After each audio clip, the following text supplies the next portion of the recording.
Can I borrow this minute?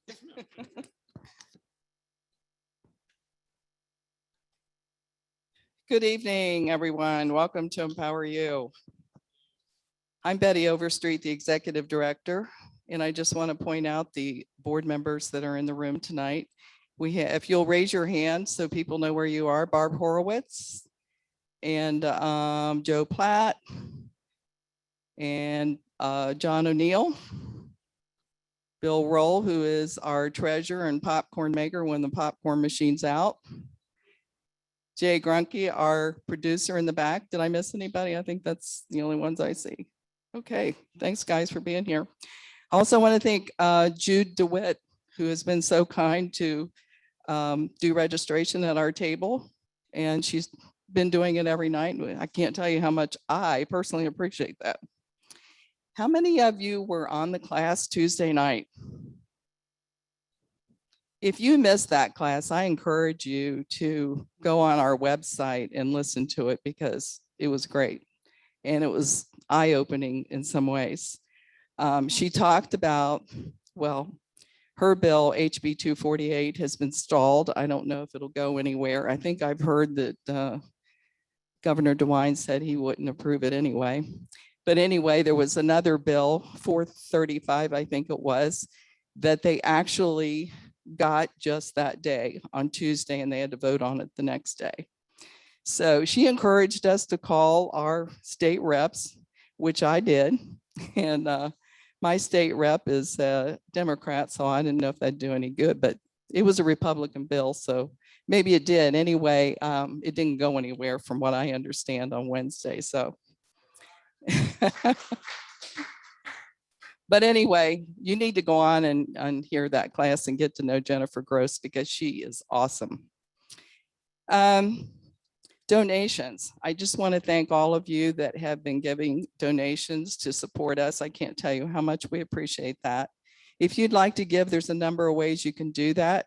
You can give, there's a donate button on the registration page. There's a donate button on our website.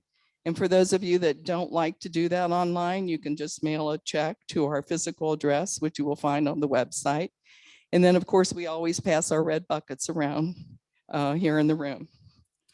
I would like to mention at the end, our speakers tonight are going to take questions at the end. So if you would hold those questions, we would appreciate that.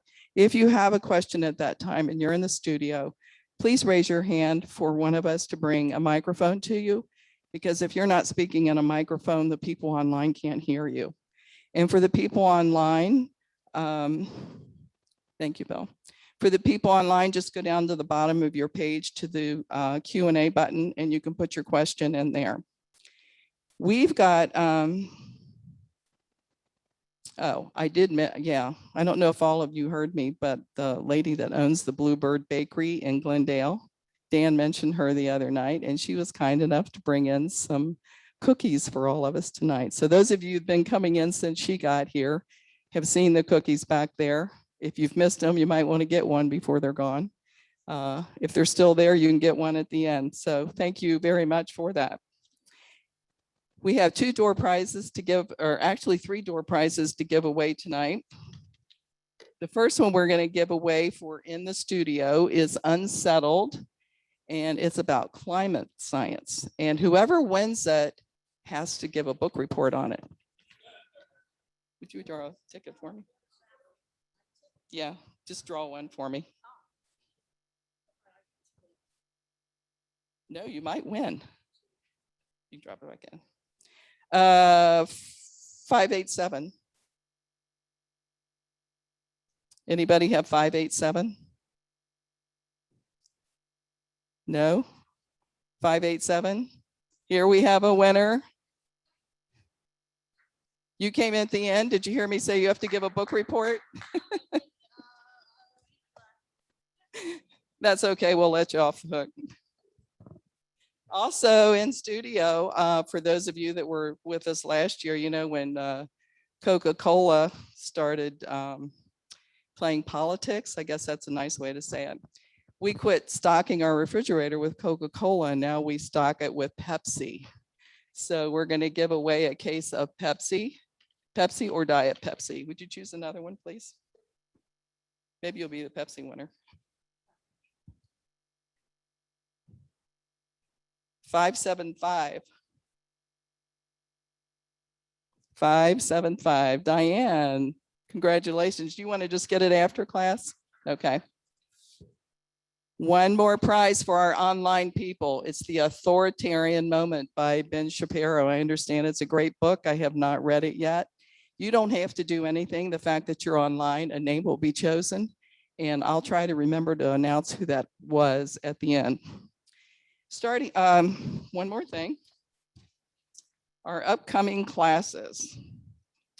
Next Tuesday, the Heritage Foundation with Michael Gonzalez will be here. He's going to be talking about critical race theory. And I know probably a lot of you are saying, would you just talk about something else? You're just talking about critical race theory all the time now. But what I like about his class, he's going back to the roots of it before it was ever called CRT. He's going back to when all these crazy ideas started back in the 30s and 40s at the Frankfurt School. So I encourage you to be here. I mentioned the Frankfurt School to somebody a couple years ago and they'd never heard of it and I couldn't remember where I had read it about it at, but it's very interesting. We shouldn't be surprised these things are going on, but most of us are. Next Thursday, we have Prepare for the Digital Dollar with Michael Hiles. He's pretty much an expert on this. I know you probably every day you hear something about the digital dollar, and I don't know about you. I think I'm open to change. I'm not open to digital dollar. So I'm anxious to hear what he has to say because maybe he'll change my mind, but I guess I've been living with dollars and coins too long and I don't know, that just doesn't get me excited. We have Brendan Shea with us tonight. He is on the state school board. He actually was on our Zoom class back in May. He didn't get very much time, nor did anybody else on that class. So we invited him to come down and speak a little bit more in length about the school board, what he does. He was elected to the State Board of Education by the people of the 10th District in November 2020. The 10th District includes Adams, Brown, Clark, Claremont, Clinton, Fayette, Gallia, Greene, Highland, Jackson, Lawrence, Madison, Pike, Ross, Scioto, I know I'm saying some of these wrong, and the western portions of Pickaway and Benton counties. Hailing from a large family of educators, Brendan believes deeply in the life-changing power of education. He believes education should focus on the good, the true, and the beautiful, and that children must learn to think critically and develop wisdom and virtue, allowing them to achieve their God-given potential and to become engaged citizens and productive members of society. As the father of 5 young children, wow, I had 3, I can't imagine 5. Brendan knows firsthand the unique challenge families face in raising and educating their children today. He believes parents are the first and primary educators of their children, and he will be a strong voice for both parents and children. Brendan, would you please come up? Thank you so much. And the 6th is on the way, so if my phone rings, that's where I'm going. So, but thank you very much for the gracious introduction and the invitation. Thank you to the folks that empower you. This is my first time here. It's wonderful to see. You're doing fantastic things. I commend you and I thank you. I'm from London in Madison County, and we are expecting our 6th child. I have the honor and privilege of serving on the State Board of Education from the 10th District. You heard 17 counties rattled off there, not Hamilton, but the district does stretch from Madison down around to the south of Columbus, down to the southern border. So just briefly on the Board of Education, I'm not going to spend too much time on the makeup of the board, but it consists of 11 elected and 8 appointed members. So just a little public service announcement, little current event. There is a bill before the House right now. I believe it's House Bill, I want to say 298, to reduce to return the State Board of Education back exclusively to an 11 person elected only board. I think anytime that you return the power to the people, transparency, accountability, that's a good day versus political appointees. And when you look at the makeup of the board and the results, I think it's very clear that it does not reflect the makeup of the state of Ohio, certainly politically, right? When you look at our congressional delegation, when you look at Ohio going for President Trump 8 percentage points, that is not the makeup of the State Board of Education. So I would encourage you to contact your legislator about that bill as well. 298 proponent testimony was already received this past Tuesday. I think it went pretty well, but there's more that can be done. Okay, so now I'm going to turn to the slide over here when you get a chance. You've heard it said perhaps that a picture says 1,000 words. I think it is very true. Where am I looking for this slide? Is it up?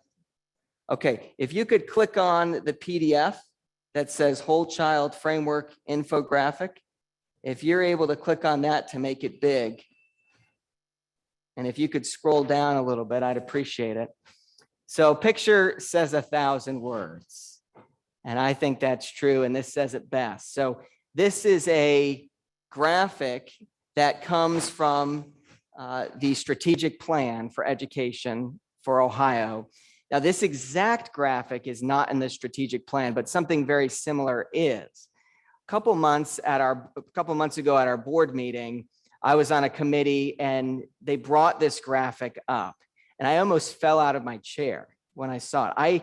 I had never seen it before. I had seen similar things, but nothing this stark. Nothing this stark. Okay, look at it. What's in the middle? It says whole child. Okay, so that's the child. That's the representation of the child. Then what's surrounding the child? Healthy, safe, engaged, supported, challenged. On the next circle, continuous improvement, equity, right? I know you folks here know all about equity. And by the way, equity is not a dirty word. It's actually on the Ohio Supreme Court building. Serving on the State Board of Education, right next door is the Ohio Supreme Court building, and it has on there the word equity. But the meaning, like so many words, right, over time has been warped, distorted, perverted, right? It just meant fairness, lack of bias. Today, it's the reverse, right? Equal outcomes, obviously, and pushing bias. You see equity, cultural responsiveness, coordination of policy, processes and practices, and then all sorts of other, what they call supports that surround the child. And then finally, you get to the band that has the family.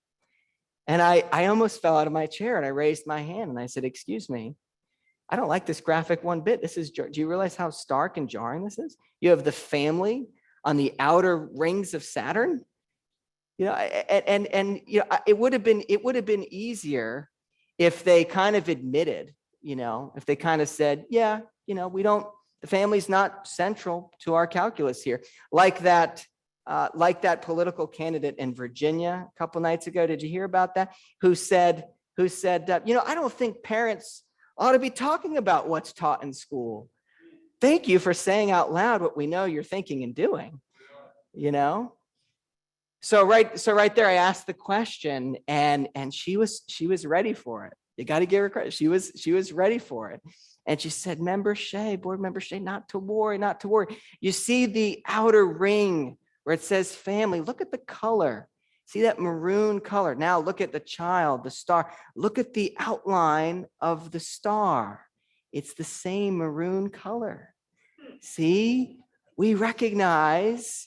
There's a family, right? Board Member Shea, right? Saying, oh my goodness, this illustrates exactly what we think and what we know is going on. And there's days when I'm scratching my head and I'm wondering, is it really as bad as I think? Is it really as bad as it seems? And then they put up a graphic like this and prove it, right? So I just had to start with that. I gave John a title. He asked for a title. I don't normally provide a title, so I had to come up with a title. So I said, well, I better come up with something catchy. So I said, okay, the unholy trinity in education today, critical race theory, which I know you're learning all about, comprehensive sexuality education, and social and emotional learning, the unholy trinity in education today. And I mean that because this is truly a spiritual battle. It is truly a spiritual battle. There's no doubt about that. And these are almost like three persons that have a life of their own. These three ideologies. Over the past year or so, critical race theory has risen to the top, but the others are there. Prior to critical race theory, I would argue that the comprehensive sexuality education was all the rage. It's still there. But I would tell you, I would predict that over the next 12 to 24 months, the number one thing is not going to be critical race theory. It's still there. It's always there. But they'll allow that to kind of fade into the background. But what will come to the fore really will be social and emotional learning. We're already seeing that. So I'm going to talk a little bit about critical race theory, tenants, and what's going on at the board. A brief update. I know Dan gave some things last week. And then briefly touch upon the other two, CSE and SEL. And then happy to stay for questions, I believe, at the end. So I know you've heard about Resolution 20. I know that's been mentioned before. Oftentimes when I give these talks, I spend the entire time talking about this resolution and trying to show you where the tenets of critical race theory can be found. Because as you all know, if you go to a board meeting and say, is critical race theory taught here? No, of course not. No, nothing like that. Right? You'll never get a straightforward answer. It would actually comfort me a lot more if they said, well, we're not aware of anything. We're aware of the concern and we're concerned and we're on the lookout for it. If I had an answer like that, I'd be encouraged.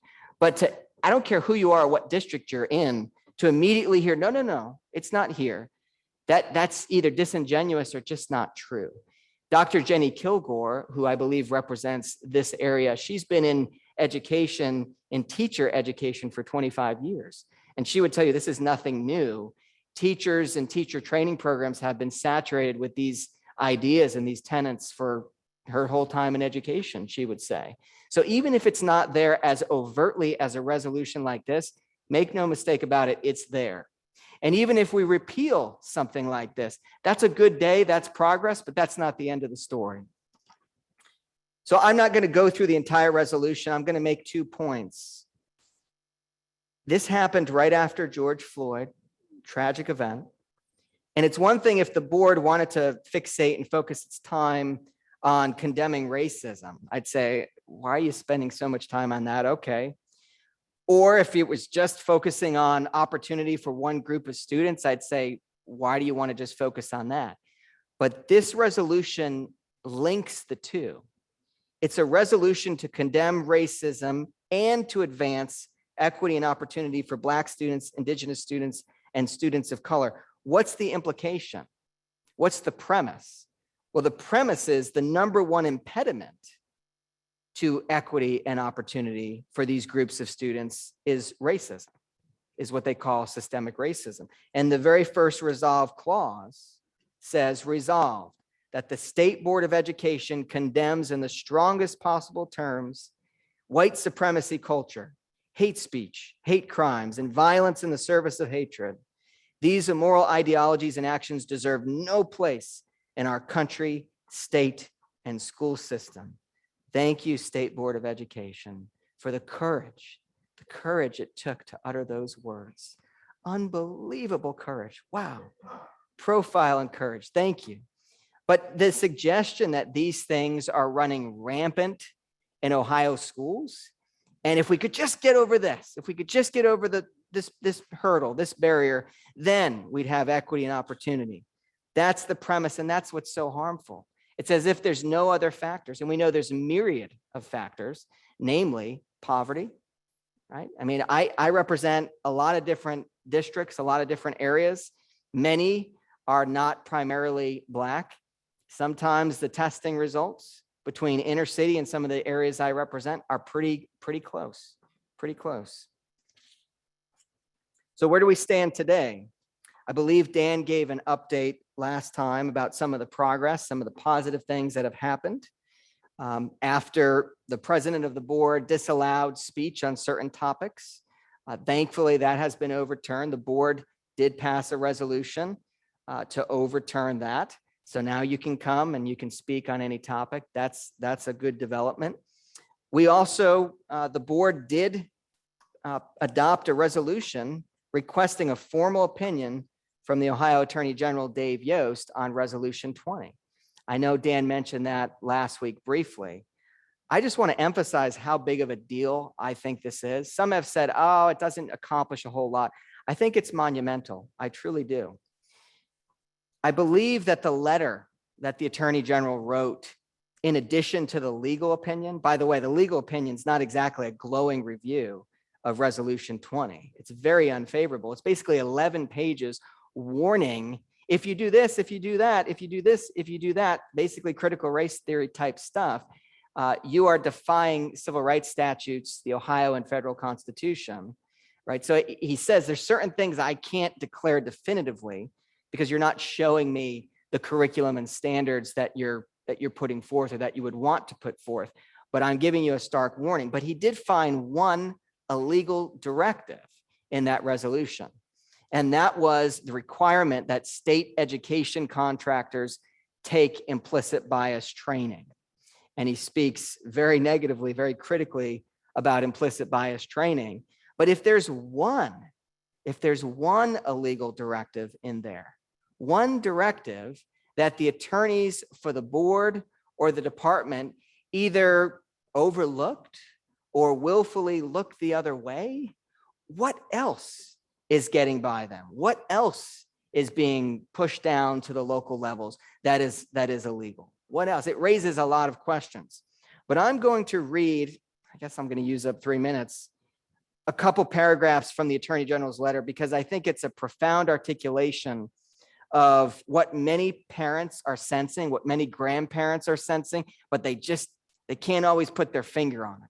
And I think this did a great service to the people of Ohio. And I hope this letter gets read at every local board in the state. I'm starting in the middle of the letter. This hard-won consensus was summed up by the Reverend Martin Luther King Jr., quote, that my 4 little children will one day live in a nation where they will not be judged by the color of their skin, but by the content of their character, unquote. King was not describing a colorblind society, but a virtuous society. And for imperfect human beings, it will always remain to some degree aspirational. Call it the King consensus. But there is now a move afoot to derail that hard-won consensus to seek a virtuous society. It sees our country's aspirational and founding documents, the Declaration of Independence and Constitution, as instruments designed to establish and maintain white supremacy and racial oppression forever. Rather than each person being judged by the content of their character, this Contra King movement wants to teach our children that their character is determined by the color of their skin. When many of our constituents express anger about critical race theory, they mean this radical upending of American values. I won't use that term because of the disagreement about what it is. There is an entire academic literature and a literature critiquing it. My purpose is to contrast the King consensus with this Contra King movement. Implicit bias training, reportedly the subject of some debate among members of this board, and promoted by the Contra King movement, often imputes collective guilt, moral deficiency, or racial bias to entire swaths of people based solely on the immutable characteristic of skin color. In place of King's vision, which seeks to make race irrelevant, this Contra King movement makes race central to all interactions, social, legal, and political.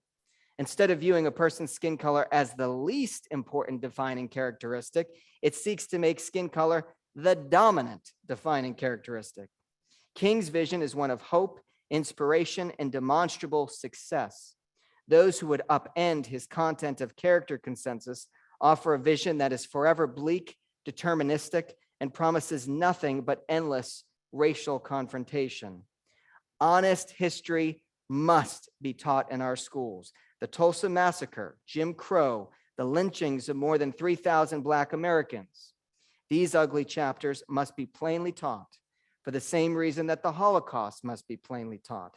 But so too should our history include the story of how the American people and our legal institutions put an end to these injustices and continue the work to guarantee equal treatment for all.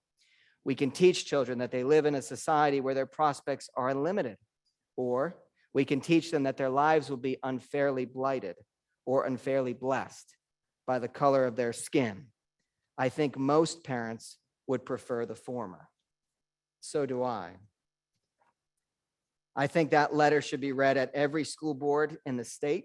I plan to read that letter back to the Board of Education, the State Board of Education, in the introduction to the debate on a resolution that I've put forth and will be voted upon at this coming meeting. It's got a slightly more positive title than the other one, resolution 20.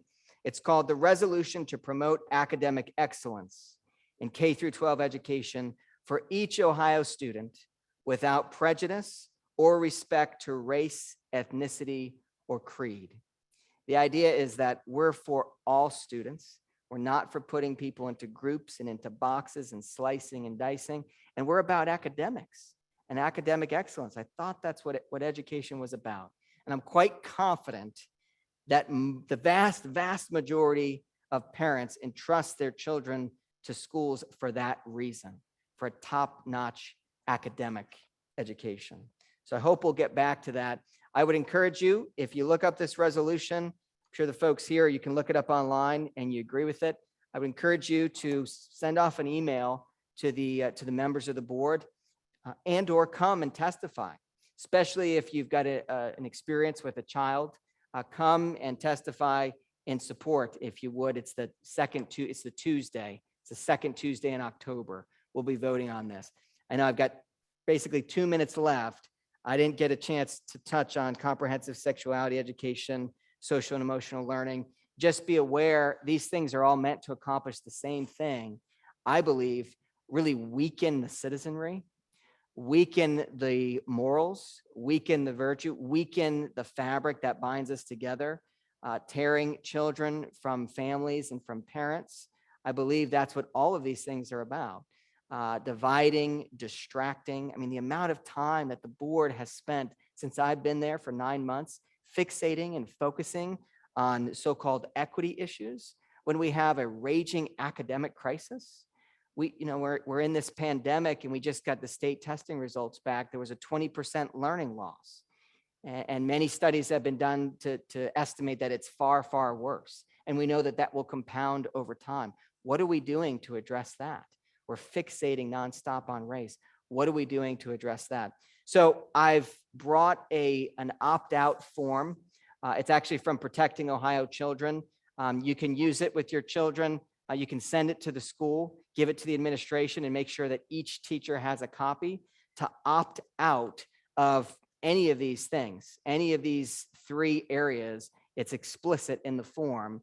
But I would also encourage you to proactively look into things. I'm hearing a lot about a survey that's going around, social and emotional survey, that's asking graphic, age inappropriate questions of kids. An 8th grader an 8-year-old, in the last year, have you contemplated the idea of suicide? Going home and having to ask their parents, Daddy, what's suicide? What does that mean? You as a parent have a right to know what's on that survey. It's in Ohio Revised Code, and I'll leave you with this because the standard response nowadays is that's private. You don't have a right to know that. No, you do.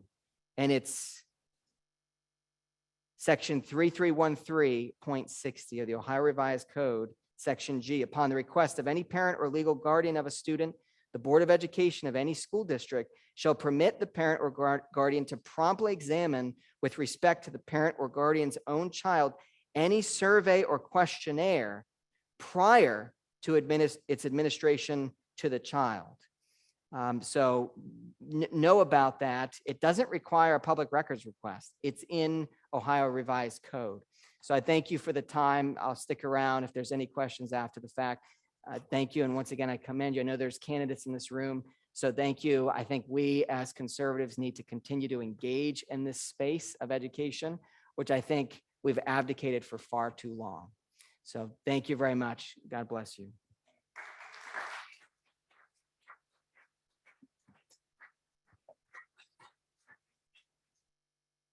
Mr. Shea, thank you very much. I mean, this is, there's only a handful of folks who are on the state school board who have chosen to speak out in such a public way. And I'm sure the glares that you get and the criticisms and so forth, I mean, it's very difficult to stand up there and be on your own and say, something is wrong and something is right. It's so much easier to go along with the crowd. So again, thank you very much.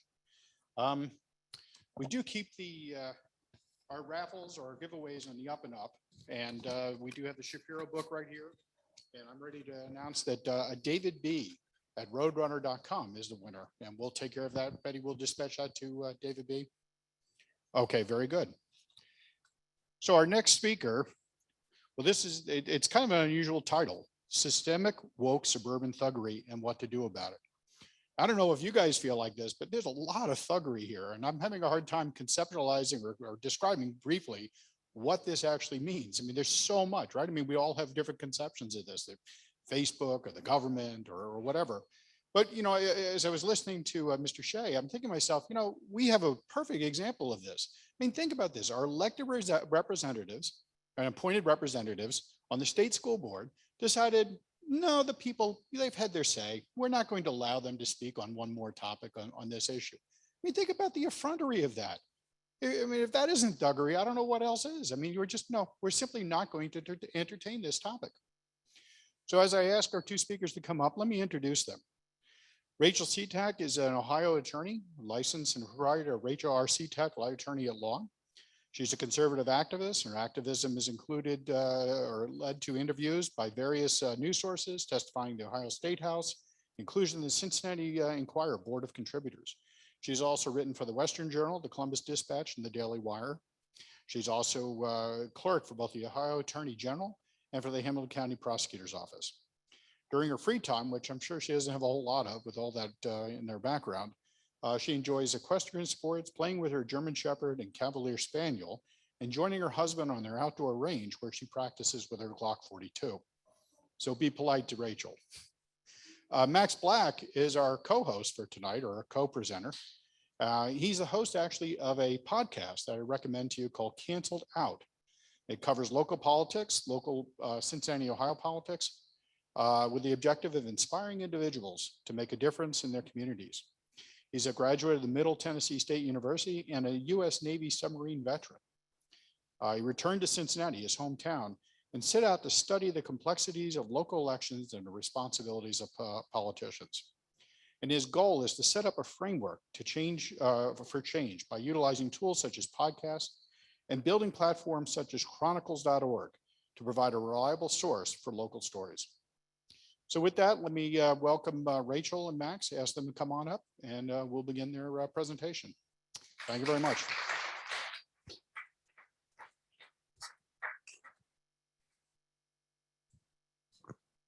Thank you so much, Joe. Thank you. See where we can go where that doesn't happen anymore. I got to stay as far away from you as possible. Thanks to Empower You for having us. Really appreciate the invite. Really looking forward to this topic. As grim as it might seem, we'll try to make it as engaging and as entertaining as we possibly can. But yes, my name is Max Black. As mentioned, I am the host of a local podcast called Canceled Out. So I'm actually used to sitting in my PJs behind a microphone. I'm not used to having to check to make sure my zipper's up. So I know this is being recorded. So, but yeah, so Canceled Out is all about getting local. It's all about focusing on local stories and providing a platform. I actually had the opportunity to interview Rachel a few months ago. And we had a great conversation about her activism and the work that she does. I also, and we'll talk about this, had recently a Lakota mom on who talked about some of the issues her child faced in the schools that were very much related to some of the CRT stuff that we're seeing here. So we're going to talk a little bit about that tonight as well. And also, I'll just go ahead and mention, he said chronicles.org. That's chronikles.org. That's my platform that I've built for keeping up with everything, right? It's an entire timeline of our entire world, and hopefully that includes locals. So the last thing I'll mention is I'm also a precinct executive as of a couple of weeks ago. If you don't know what a precinct executive is, You're probably not the only one. And I would love to talk to anybody about it. It's a very, very, very, very important job. We'll want to talk about that at some point. Feel free to come and talk to me afterwards. Also, Rachel Citak is here. Rachel, I'll give you the chance to introduce yourself. Thank you. Well, thank you so much. And we're so grateful to Empower You for having us on. Oh, it was me. I knew that when we picked this title that there was going to be questions about it. And when we're looking at systemic woke suburban thuggery and we're breaking that down, you know, if we kind of go like term by term, we're looking at systemic and how, you know, we've heard that term on the left. That's something that's so widespread that it's so intertwined that it's impossible to source the origins. And then we're looking at woke. So we're looking at this greater context of social justice and identity politics and critical theory. And all of these encourage placing our identity and those kind of intersections of race, sex, gender, nationality, color, ability, all of those things at the forefront. Suburban, you know, you guys know that, not quite rural, not quite urban. And then we look at thuggery. And that was an eloquent, wonderful description that we have by Joe of this, but actually we're thinking more literal. This is actually things that we're going to be talking about that's actually covert, illegal activity that's being done without really anyone wanting to know who's publicly behind it. And it tends to be targeted towards things of a political nature. And so, you know, we're looking at maybe parents that testify or candidates and their supporters. It all seems to be intertwined with this whole idea of political intimidation by way of thuggish means. And I want to touch on the what about it.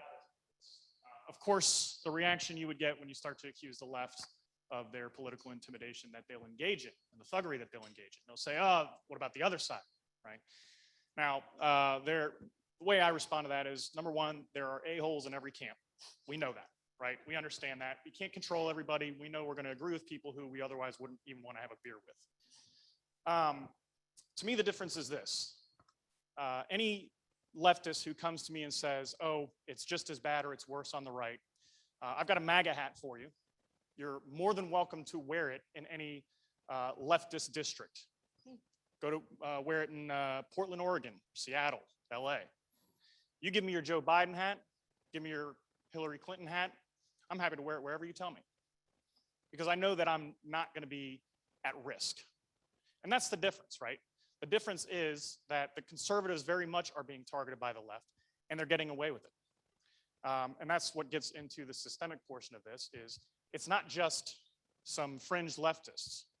It's very much incorporated into really the Democrat activities, right? We're going to get to the statewide level examples here of this thuggery, so I'll let you kick that off. Yeah, I think if we sent you to Oregon with a MAGA hat on, you probably wouldn't come back. So probably shouldn't do that. But, you know, we're looking at this at the statewide level, which, you know, we're going to be touching on various areas. This is going to be kind of organized by region or by local governments. But this really started for me at the statewide level. HB 327, which is designed to prohibit teaching, advocating, or promoting divisive concepts. I testified on that back in June. While I'm up at the podium, my phone starts buzzing and it's buzzing like crazy while I'm answering questions from committee. So I go out and I pick up afterwards and you know, someone's on the phone telling me that their dad had engaged me for civil litigation, but now she's going to tell him not to hire me. And I started laughing because I didn't have any clients that were engaged in civil litigation or any cases in civil litigation going on. It was after that that it started to get a little bit more serious. We had an email that came into the firm that said that it had a picture of me that they had screenshotted from the Ohio channel, and I was in the committee room, and it said that I was literally the white man's pet. After that, I had voicemails that were left on my firm voicemail that were saying that I was going to fry, that I was an Uncle Thomas B. You know, I'm not really sure what I did to be elevated from Uncle Tom to an Uncle Thomas, but thug life. And, you know, it didn't bother me because I do this for a living. This is what I do, and I'm used to that. I'm not afraid of that. But you know, I have my Second Amendment rights. I have my concealed carry. I don't worry about that. But it got me to thinking about how many are being silenced, though, that they don't own their own business. They are worried about, you know, their employer finding out these kinds of things skewed by someone who disagrees with them, doxing and using these things against them. So as Max had said on episode 20-4, we had discussed this more in depth. We also talked a little bit about what's going on in Worthington. And so this was, you know, related to a lawsuit that I had represented a group of Worthington parents that formed an organization called One Worthington. And it really all started when we had a Worthington School District board member that had said that anyone who supports having school resource officers or SROs in schools could not be anti-racist. And she went on to describe, you know, the works of Ibram X. Kendi. Subsequent to that, we had another school board member. It came out in public records request that he had said that anyone who supports having SROs in the high schools was a racist bigot. So this group hired me to follow up on the public records request that they had done that they hadn't received a response to. So we filed a lawsuit in the Court of Claims. Immediately, the school district handed over the public records that they had been withholding. This August, it came out that another school board member had tweeted that the room was full of white supremacists. White supremacists in the room, ugh, was the tweet. And there were a bunch of diverse students that were testifying at the time. But I think that this example just kind of shows how this kind of thinking, when it's made okay by one board member or by an administration, it just kind of infiltrates through the rest of the board or the school or the organization. And the issue here really was, you know, this wasn't a race issue. This was a safety issue, that there weren't SROs in the schools. And, you know, subsequent to that, we had a fight break out in the school. No SROs were there. We've had the school had to hire private security because no SROs were there. And so, you know, that really brings us to this issue of safety, which I think, Max, you had addressed with another candidate.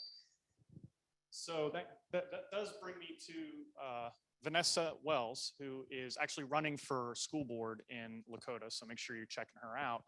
So she came on to the podcast, I guess it's been about a few weeks now, to talk about her experience during her kid in school, right? Her kid had been threatened by another child. They were 11 years old at the time. And that other child had just moved to America from Jordan like a week before. Now, this was not just a, you know, I'm going to kill you kind of threat. It was, I'm going to go home. I'm going to get a knife. I'm going to bring that knife to school, and I'm going to gut you like a fish from neck to navel.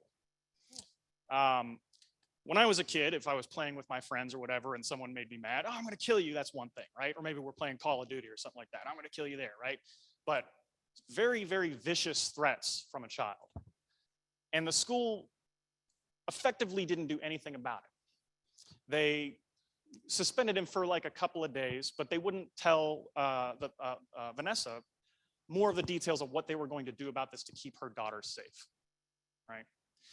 And the kid continued to harass her daughter consistently and violated even court orders in doing so, because eventually the SRO, as was mentioned here, said, well, if the school isn't going to do something about it, I will.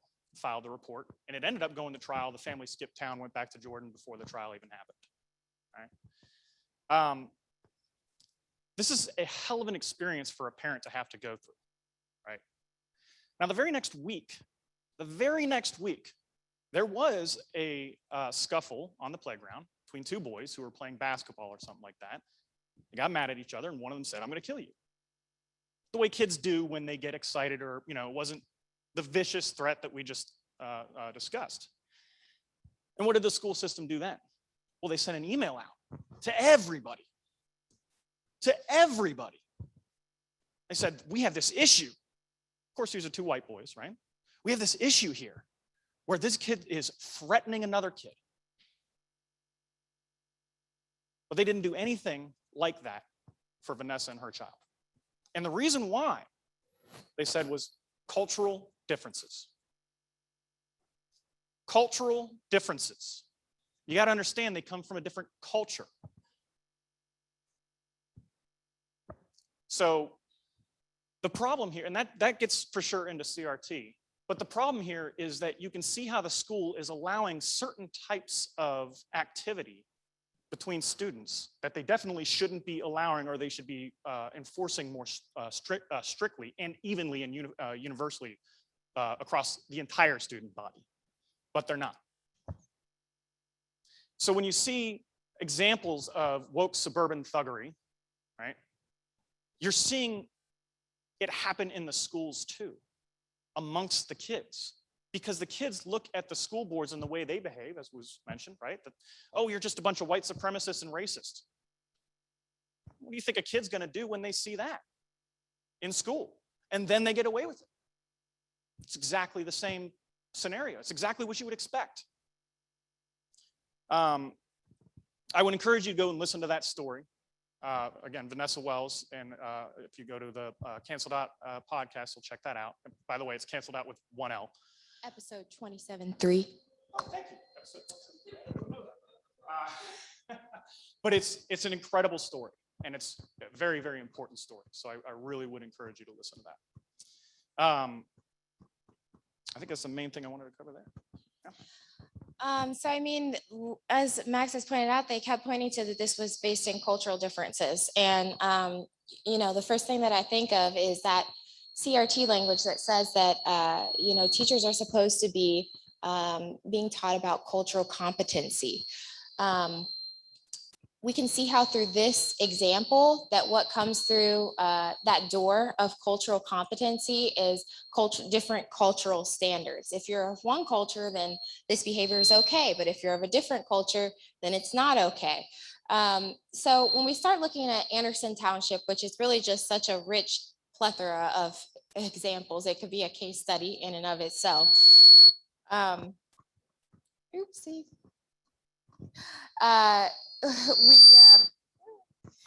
We had a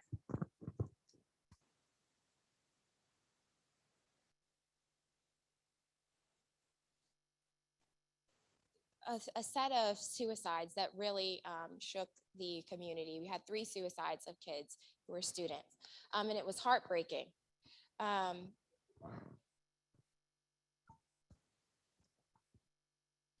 Is this better? Okay. We had 3 suicides that happened in the community from students. And so it was heartbreaking, but what's unfortunate is that through that door, we sort of had a whole system come in that invited in, social emotional learning, critical theory, critical race theory, and this was called the CARE program. And so this had been incorporated into the teacher's professional development training. And the news, when parents started doing public records requests and started looking into it, and the news would go to the school, the Forest Hills School District would say that there is no CRT in schools. There's no CRT in schools. It's not being taught in schools. Well, it wasn't being taught to students. It was being taught to teachers. And through that door, the teachers were, ushered in by their administrators that this is okay. We then had, this trickling down into the classroom, where then we had a teacher tell a student, "Sit your white privilege butt down." This opens the door to say that this is okay. And, as Max has pointed out, this doesn't just stop at the administrative level. It doesn't just stop at the teachers, doesn't stop at the classroom, doesn't stop at the kids. It comes home. And so the parents that see that this teaching is okay, their parents are seeing that these teachers are teaching it, Teachers say it's okay, administrators say it's okay. Well, then when they see pushback from the community, we're seeing a variety of thuggish means coming about by way of confronting it. I want to point something out here, because you may or may not have seen in the news lately, this was a big story. This was a big, big story in Cincinnati. All right.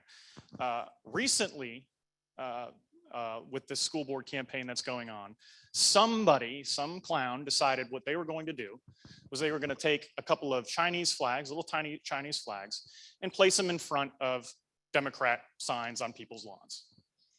It's kind of funny, stupid thing to do, but somebody did, right? And the reaction was to go to the press. They didn't go to the cops, but they went to the press. And the press came and told the story, right? But first off, we don't know who did it. For all we know, it could be a Smollett situation, right? But one of the candidates has Chinese children. So they made sure to make it all about how they were targeting her because her children were Chinese. So this is a supposed act of thuggery by a conservative or Republican. That's if we assume that it wasn't somebody, pulling a hoax, which may or may not have been. Like I said, there's a-holes on every camp, right? But this was their example. Well, you know what? Come to me when you've got a glitter bomb sent to you in the mail, or dog crap sent to you in the mail. Because this is the kind of thing that happens just in Anderson Township. Sorry, go ahead. I didn't want to interrupt, but I wanted to point that out. No, that's very important. It really sets the stage for, the magnitude of what we're dealing with for conservatives that speak out against these issues versus, alleged instances of thuggery that is allegedly happening on the left. So I don't know, where do we begin with these? So Max had mentioned glitter bombs. So if you haven't heard of what a glitter bomb is, let's just imagine that you're going to your mailbox. You pull out an envelope and you see like, oh, this doesn't have a return address on it, but I'm not sure where it came from. But, you go ahead and open it. And as you pull open, I'm laughing, but it's not funny. As you pull open the envelope, glitter just explodes all over you. You have no idea what it is. It's just all over and you can't get it off. It makes a mess. Maybe it's in your house. It's all over your clothes. Maybe you were headed out to work and you really don't know who sent it. What is happening is someone is creating a little tissue paper sachet that they put the glitter inside of. And they put this glitter sachet inside of the envelope. They connect the envelope to the paper that you would pull open to get the envelope open. And so as you open the envelope, it explodes all over you. And this is the same concept that they're using for poop bombs. What they're doing is they're putting, maybe it's dog crap, maybe it's human crap. You don't really know after it's been through the mailing system what it is, but it doesn't make a difference. It's foul either way. And so, you get this in the mail, no return address, you open it and feces is there. I'll say something as far as the glitter bombs go. If it was a buddy sending his other buddy as a prank, a glitter bomb, that's funny. It's two friends, right? And people might say it's a glitter bomb. What's the big deal? So you got to clean it up. That sucks, but whatever, get over it. The problem with it is the act itself is inherently threatening because the person is letting you know they know where you live. The other thing is, you said there's no return address, but sometimes there is. And it's one of their other adversaries, hoping maybe that you'll retaliate against them. So it's not as innocent as, oh, I've got a mess to clean up now. It's more deviant than that. Absolutely.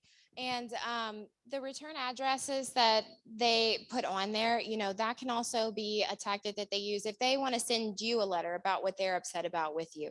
Again, there is the message that's being sent of, we know where you live, and they get to express their views. But the problem is they don't really out themselves like, I don't agree with your views, and I'm using my abilities of free speech to let you know from person to person, this is a different perspective. I don't agree with you.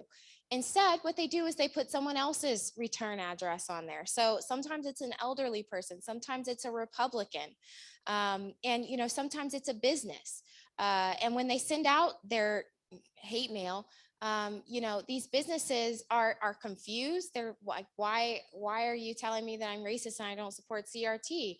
And they contact you because they've put your return address on there. It's a humongous mess of mail fraud, harassment, in that same vein, telecommunications harassment. If they put in your name on a website that is embarrassing or that sends a lot of mail, so if it's whether it's, a porn website or it's one of those websites where you look for health insurance and they send you a million texts and emails, they will do that and put your name in there. And so then you have another source of harassment that they don't have to be the ones who do it, but they're sending that message. I know where you live. I know what your cell phone number is. I know what your email address is. Some of the other things that they'll do, and I promise I'm not trying to scare you guys. We're not trying to scare you into not getting active, because we'll talk about what we can do about this here in a minute. But some of the other things they'll do is, of course, they'll threaten businesses with boycotts if they put out the wrong campaign signs on in front of their business. They'll say they'll threaten a boycott. They'll get on social media, that kind of thing. They'll also threaten to dox you in front of your employer. So if you send critical emails to, say, a school board member, some school board members will forward that on to the type of people who are capable of exactly the things that we're talking about: glitter bombs, crap bombs, doxing. And if you don't know what doxing is where your personal information is revealed in order for you to potentially lose your job. So they'll say, oh, is this where you work? I might want to let them know that you are criticizing women on a school board. And they'll send pictures of your business or of where you work. That's what they're about. And it works. The problem is it works. If you do some records requests, you'll find this kind of information like we have. And you'll notice that some of these people will respond. They'll email the board and they'll say, you know what? I'm not going to email anymore. I'm not going to send any critical emails to this person after this. So it worked. It did. And when you start looking at the public records requests, as Max has pointed out, where this kind of comes to a more serious ethical level is that we're seeing some very strange things with the timing of someone's communications to a board member. So say you have, someone who's against CRT or speaks out on a conservative topic. They email a board member, or they email the school board asking for a public records request. We're seeing some very scary timing within the doxing that occurs. So maybe we have someone who has sent a public records request on a Friday, and then the doxing occurs over Saturday, Sunday, into Monday, maybe at the beginning of Monday. It's like, well, the school administrative office was closed over the weekend. They wouldn't have opened until Monday. How did they get such a quick turnaround when we've been waiting on some public records requests for weeks? It's very, very, very suspicious. And, to draw the lines, it's almost as if the public records request or the communication sent to the school board member is being shared with someone else that disagrees with that position, or the school board member themselves, and then negative things are happening. Contacting work, asking this person, is this where your kid works? It's the timing of it is beyond suspicious. It's thuggish. If we're not careful, this is going to escalate. All right. Right now, we're just talking about poop bombs and glitter bombs and threats of doxing, and those are bad enough as they are. I think you had sent me the screenshot this morning where they're now starting to send these masks in the mail with chemicals in them. I don't know how true it is, but if it's true, it wouldn't surprise me. Maybe it's not. In, different states Yeah. that this had happened, but But if it can happen there, it can happen here. Yeah, right? yeah, it's scary to think of, like, if this is the door that we're opening, and we, are trying to get our school boards to speak out about this, to, reprimand this kind of behavior, say that this isn't, acceptable, to disown this kind of behavior, because it could be coming from someone who's, loyal to that candidate. And if we don't have success in doing that, if we aren't able to turn the tide of this, like this is where we're moving. So I guess that kind of brings us to, discussing why does this happen? Why do people think that this is okay? I have a couple of theories, but I mean, first off, there are definitely people who are just not right in the head. And they're very attracted to, honestly, leftist ideology. Again, it's not to say that there aren't people on the other side that have their issues as well, but to me, the difference is whether or not they're being employed to engage in this behavior, and they very much are, from what we've seen. The other thing is that they're justifying it. They're justifying it to others, and they're justifying it to themselves. And the way that they are justifying it is by calling you a racist, or a white supremacist, or bigot, homophobe, xenophobe, the usual Hillary Clinton list, right? If you are dehumanized, we know what that's like. We know what that looks like in history. If you are dehumanized, it's much easier to justify this kind of behavior being engaged against you. Much, much easier. And I think they even believe it. I think it's one of those lies you tell yourself enough times that eventually, yeah, they are that bad. They are these evil, racist, white supremacists. And something needs to be done. We need to shut them up. We need to censor them. We need to scare them into not coming forward. And my advice is don't be scared to come forward. I know that just by doing the stuff that I do as a podcaster, just in the political work that I've been doing, I know that I'm putting myself out there, and I know that that comes with risk. And that risk is different for different people, right? For me, at the moment, I don't have kids, so I don't have that risk that some parents have. Totally understandable. But there are ways, I think, and we'll talk about that, of number one, protecting yourself from this, but also still being able to speak out and make a difference and not let yourself be censored. Absolutely. And so there was a recent study that was done by the Foundation for Individual Rights in Education. You guys may know the group, they're called FIRE, and they do a lot of work nationally with free speech on campuses and due process for students that are accused of on-campus crimes. But they did a study that found that 23% of students find that it is acceptable for people to use violence to stop certain speech. And this is up 5% from last year. And so if we look at these college campuses, it's like this is the next generation. This is maybe in some senses a microcosm. The survey had gathered these opinions of more than like 37,000 students at 159 of America's largest and most prestigious campuses. When you see results like that, it starts to suggest that there are people who are very supportive of these ideologies and this other side, who think that speech, when we speak, that it's a form of violence, and then it's acceptable to use violence as their form of speech. And that hasn't been acceptable, or there's no case precedent from the Supreme Court that supports that at all.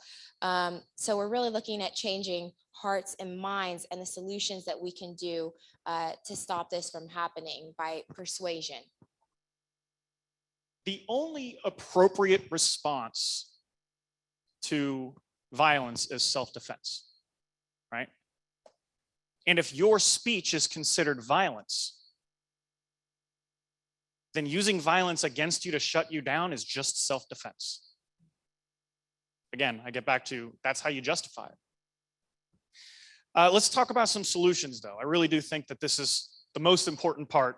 Again, I want to leave you on a positive note. This is some very grim stuff we're talking about, but there are solutions. The big one to me is if you have experienced this, and many, many have, if you're somebody who's experienced this kind of thuggery, you need to seek out people who have also experienced it, and they are all over the place. People like Vanessa Wells is more than willing to hear from anybody, because she's been through something very similar. It may not be been specifically political for her at the time, but it is now. You may not be ready to speak out about your experience, but the more of you that come together to support each other, the more you know you've got people that have your back. The other thing I want to point out is our side tends to be armed. But what if we weren't? How much different would it look like then? Look at Australia. What would the political intimidation look like if they knew you didn't have a gun? It's just worth considering. The other thing is document everything. So people will get stuff in the mail that they know is one of these glitter bombs potentially, or some kind of a nasty gram, whatever it might be. Hold on to that stuff. Document everything. Every email you have, save that, record it. Keep a copy everywhere. Somebody calls you that sounds suspicious, turn on your phone and do the best you can to get that recorded. Especially if you're a small business owner with, say, a campaign sign in front of your business and somebody's calling you saying we're going to threaten a boycott, record it. Just have it. Because it establishes, it may not necessarily be illegal behavior that you're recording, but it does establish a pattern. And that pattern is what we want people to see so that they can be aware of what's going on. And so many times people become discouraged because their local police department or their county police department hasn't really had answers or been as responsive as they would have liked. And, you know, again, to repeat what Max is saying, that like this is all creating a record. This is putting public officials on notice that this is happening. If it's happening in relation to you testifying at a school board meeting, then email your school board members, their security, their IT, let them know that that's happening. And, you know, just to close on like the solutions, we know that Suburban Thuggery has allies, and we know that they have people that think like them. We have candidates that have a loyal following, and they're willing to dox whoever gets in that candidate's way. But you also have allies. You know, we want to make ourselves available for you to reach out to, because you know, we really enjoy connecting people with others when they feel like that they're alone. You're not alone. You can connect with others that have been through the same thing, and, you know, be encouraged and maybe even find the strength to speak out about it. So you can follow me on Twitter at RRCLLC. Also, you can message me on my website, rctaclaw.com. And of course, you can go to canceledout.com. Again, canceled out with 1 L. And you can contact us at canceledoutpodcast@gmail.com. I'm looking for these stories, and I don't have to look very far. I'm telling you, it just seems like a new one comes up every day. Some are pretty bad. Some of them are just kind of annoying, but they're consistent. There is a pattern. I think with that, we'll turn it over to some questions. Yes. So y'all got questions, please raise your hand, let us know.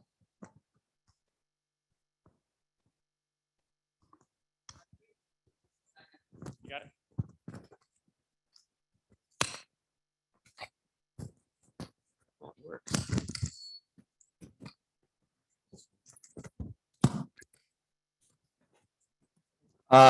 Okay. I think that you nailed it when you started talking about the characteristics of the people that do this kind of thing. We were up in Columbus 2 Tuesdays ago for the protest at the school board. And it rained like crazy that day, and we were hoping for about 1,000 people. We got about 125. So we set up, and in the corner of where we set up next to the Ohio School Board building, there was this dweeb with a mask on, glasses, sitting down with a megaphone, and he had his laptop or whatever you want to call it, that he was just reading from. And he just read it.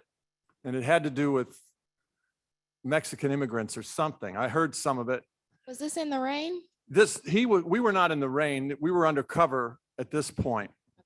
So That was one, but even worse was a female who, once our speaker started speaking, she got up and she did her act. Racist, racist. You know, when Josh Mandel was speaking, she was just trying to get us close and we were warding her off. I was the security guy that day. I had a megaphone. These people are mentally deranged. And I was observing them. Other people were keeping them from getting close to our speakers. So I would watch them and they're just not all there. And they do believe what they're doing is righteous. So that's my observation. And I think you nailed it. They feel justified in doing it and they very well may be getting paid. So I think you nailed it. I'll point out that I've been getting more and more heavily involved in politics just this year, and pretty heavily, I might add, probably to the annoyance of some. But I have noticed that. Just again, I hate to pull the both sides thing, but it needs to be said. There are those on all sides, including our side, who also have issues as well, right? And they see a need to get involved in something. So one of the things I want to point out is that when you come across somebody who is on your side, who wants to engage in this kind of behavior, first off, stay away from that. We don't need to do that. It doesn't do us any good. It works for them. It will not work for us. So if you are tempted to grab somebody's campaign sign or stick Chinese flags in somebody's yard or whatever, just don't. You are not helping the situation. But if you come across somebody who has issues, you need to be very careful about how you engage with them, because you don't want to be tied to that. And it can happen if you don't have your head on a swivel. But the Democrats, they don't care about that. The left does not care about that whatsoever. If you're willing to take action in whatever way you want to take action, come on board. We don't care what issues you have. We're gonna leverage that. That's what they'll do. I have a question for Brendan, and that is these people that we can group into a group called these people, whether they're school board members or whether they're harassing a group of harassers. They know that what they're doing is, whether they justify it or not, is illegal, unlawful, and criminal activity. However, they know that we know that, and they don't care that we know that. So my question to Brendan is, Brendan, do you believe that the letter and the opinion that Dave Yost published had any impact on the school board whatsoever?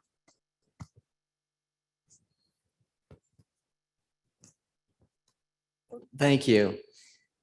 Yes, I do. I do believe it had an impact.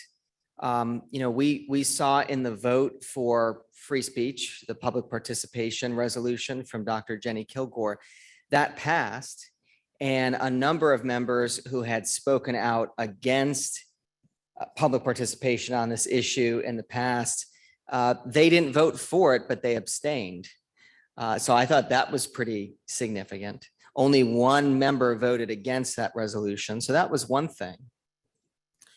The other thing was I moved that my resolution, which was meant to, as I said before, frame education and academics in a positive light. And also, if you read it, it actually repeals the equity resolution. It repeals resolution 20. I moved for emergency consideration of that. And it almost passed to where we would consider it as an emergency. It was only 9-8. So 8 people voted to consider it as an emergency. If you remember back in July of last year, only 5 people voted against the original equity resolution. 8 people voted to consider my resolution on an emergency basis. My hope and expectation would be they see the emergency of what the Attorney General has found, an illegal directive, and that those 8 will vote for my resolution, and that others will join as well. Maybe they didn't feel comfortable doing it on an emergency basis, but they will join. And I'm having those conversations, and I think it's moving in a positive direction. So, thank you. I want to add on to something the gentleman brought up there. They know it's illegal, but they do it anyway. Now, this is a little bit more of a philosophical discussion here, but there is illegal and then there is immoral. And they're not necessarily the same thing. So there is such a thing as civil disobedience, which can be appropriate, right? For example, if they're going to try to force you to, I don't know, get a vaccine. If you choose not to, even though the law says you have to, that's civil disobedience and it's totally appropriate. It goes back to what I said about how the left are justifying it in their own heads. So whatever illegal activity they're engaging in, the way they see it, it's just civil disobedience. There's a CNN segment that you can look up involving Chris Cuomo. And he kind of goes through justifying, this was around the time of a lot of the riots, and he goes through justifying a lot of what was going on. But he had this quote where he said that not all punches are equal. And I think that that just kind of encapsulates like the mindset that says that that's okay. That, you know, if you're on the other side, like they think that they know that it's violence, they know that it's illegal, but if you're punching for the right reason, then that punch doesn't have the same amount of weight or deserve the same punishment as another punch. Instead of having, you know, there's that moral relativism coming in where everything is relative, truth is relative, not it's always wrong to put your hands on someone unless they put their hands on you first. Just, you know, well, we'll see. If they don't agree with me, then maybe these fists just go a swinging. You know, it's the moral relativism that seems to be really fueling so much of this. I just wanted to add before to what I was saying. I thought of another observation about that young lady that was speaking. She was wearing a mask. She's doing all this shouting at the top of her lungs. She never took it off. It was all virtue signaling. It's all an act.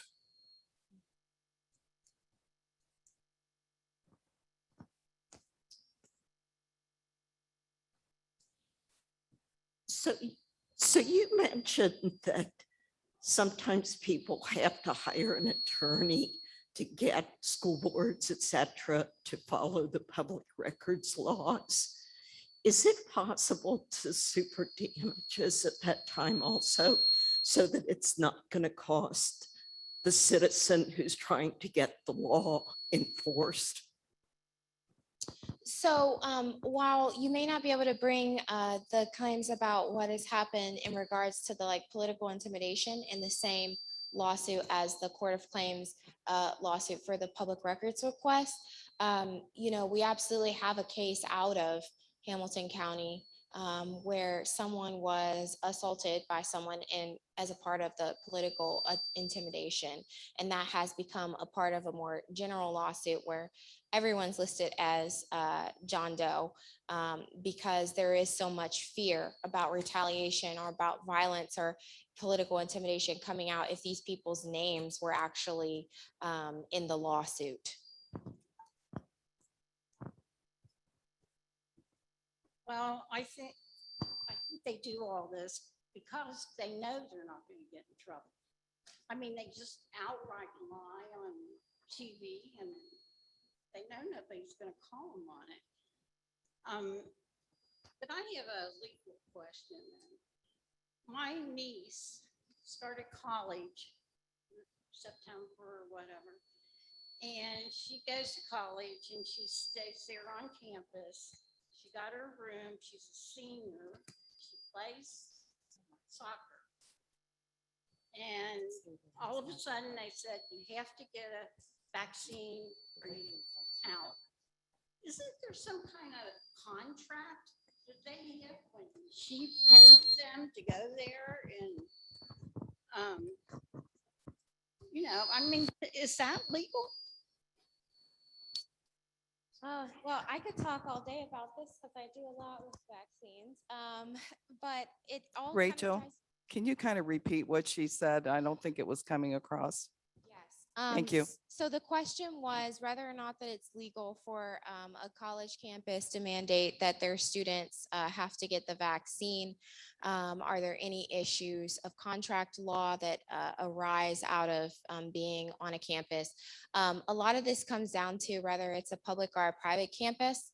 I happen to be representing a lot of students that are on public campuses, but when it comes to a private campus, it probably, would hinge on more of a contract law type situation.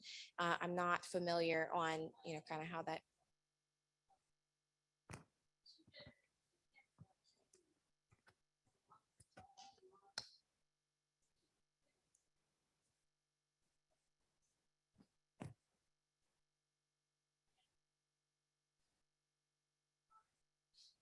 In like that situation, it's another thing, just like, what we're talking about with political intimidation, where it really comes down to like, can we rally together the heroes that are willing to stand up for this? I know that Empower You is having Heritage Foundation here soon.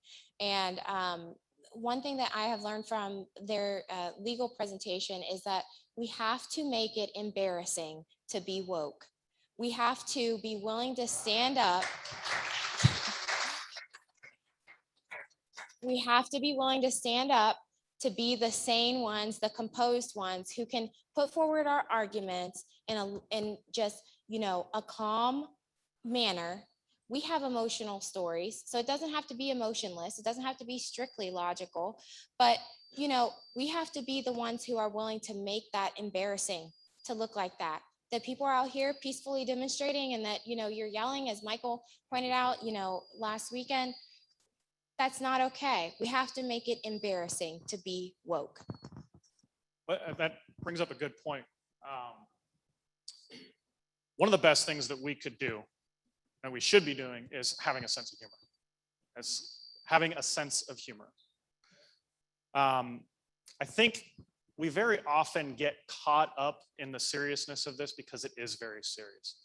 My generation is the meme generation. And when memes first became a thing, I thought it was the stupidest thing in the world. Like, oh, your cute little opinion and a picture, right? Well, the 2016 election really changed my mind on that one.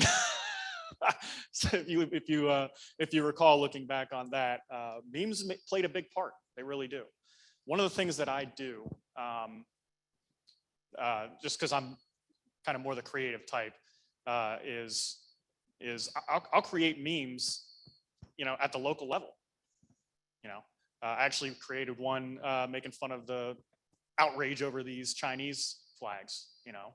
It's those kind of things that show people who are on the outside, right? The nonpartisans. Who's having the most fun? I know it sounds weird, but if you look miserable, what makes me think you're right?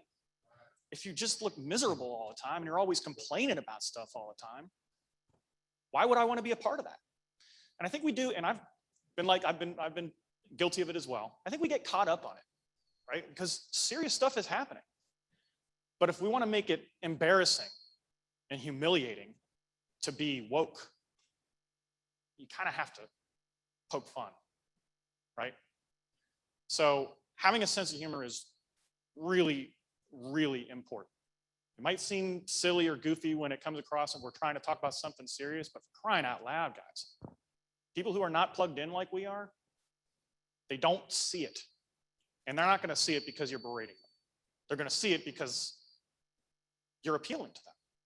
And you're appealing if you're having a good time, if you have a sense of humor about it. We have a couple of questions online that were addressed to Brendan.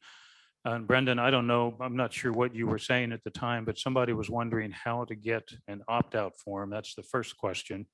And the second one is somebody from Hamilton County wonders how or I'm sorry, who is their state board of education rep? Now, those positions are not drawn by county line, but maybe you could suggest how somebody can find out who theirs is.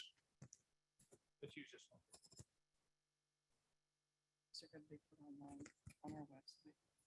Okay, great. Thank you. Thanks for the questions. Yeah, the forms that I brought, these were actually produced by Diane Stover from Protecting Ohio's Children. And I know there's other forms and other versions as well, but I'm going to provide these, and I think you'll put them on the Empower website. And then also Protect Ohio Children, they have them on there, but they're really comprehensive.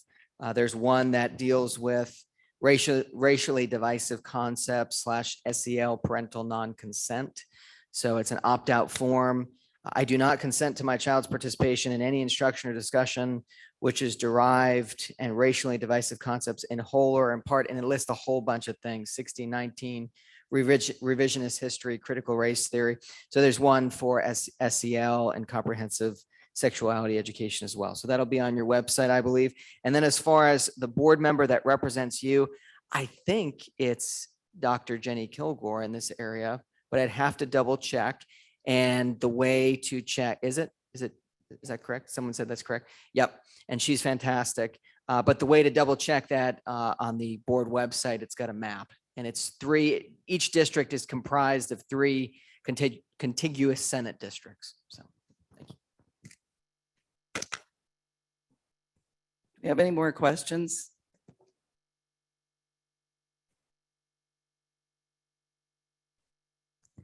I was just wondering if you could repeat those websites that you gave out about where your podcasts are and so forth.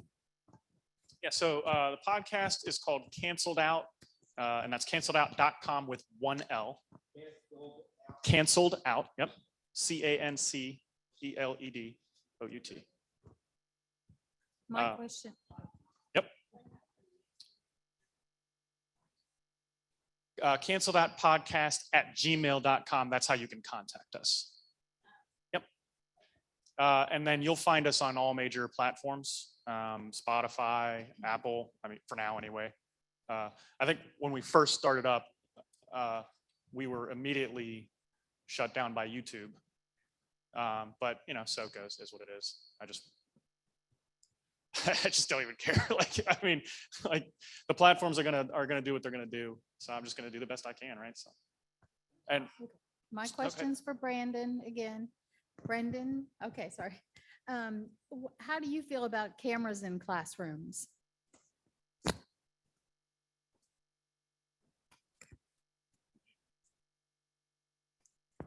Thank you. I believe Dan mentioned last week that Heritage and the folks that are coming in on Tuesday are opposed to it. And I'm really going to be interested to hear why. I think there's promise, certainly as an enforcement mechanism. The idea of having sort of a live stream of a classroom, that makes me a little uneasy. I am concerned about privacy issues. You know, but I'd like to hear what they have to say. I'm still kind of, the verdict is out, and I'd like to learn and study the issue a bit more. So but I think it's an interesting thing to consider and explore. Any other questions? One more.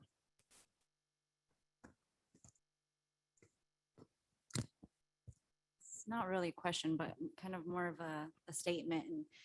And that is that sometimes I think when we're in this, we feel like we're alone, but the truth is there's actually more of us.